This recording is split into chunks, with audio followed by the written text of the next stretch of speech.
order on WhatsApp. യയാതിയുടെ ശിരസ് നമ്മുടെ പാദങ്ങളിൽ അർപ്പിച്ച് നമ്മെ അപമാനിച്ചതിന് തക്ക ശിക്ഷ നൽകണം. ഗുരു മറുത്തൊന്നും പറയണ്ട. ഗുരുശ്രേഷ്ഠ, ഒന്ന് നിൽക്കൂ. ഇത്രയും പറഞ്ഞ് വിശ്വാമിത്രൻ യാത്രയായി.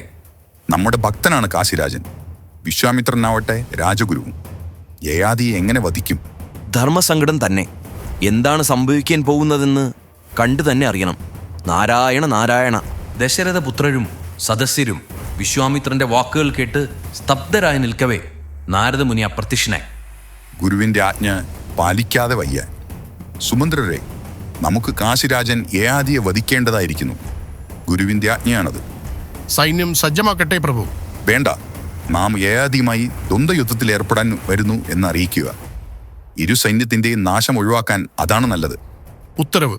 ജ്യേഷ്ഠ, കാശിരാജൻ നന്മ നിറഞ്ഞവനും പ്രജാസ്നേഹിയുമാണ്. അതുകൊണ്ട് കാര്യമില്ല ലക്ഷ്മണ. സ്വന്തം ഗുരുവിന്റെ ആജ്ഞ നിറവേറ്റാത്ത ശിഷ്യർക്ക് നരകമാണ് വിധി.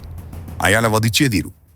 കാശി രാജധാനിയിൽ ആരിത്? ശ്രീരാമചന്ദ്ര പ്രഭുവിന്റെ മന്ത്രി സുമന്ത്രരോ? അങ്ങയുടെ ആഗമനത്താൽ ഇവിടം ധന്യമായിരിക്കുന്നു. രാമചന്ദ്ര പ്രഭുവിന് സൗഖ്യം തന്നെയല്ലേ? എന്തൊക്കെയാണ് വിശേഷങ്ങൾ? രാജൻ, ഞാനത് എങ്ങനെ പറയും? മടിക്കാതെ പറയൂ. എന്താണ് അദ്ദേഹത്തിന് സന്ദേശം?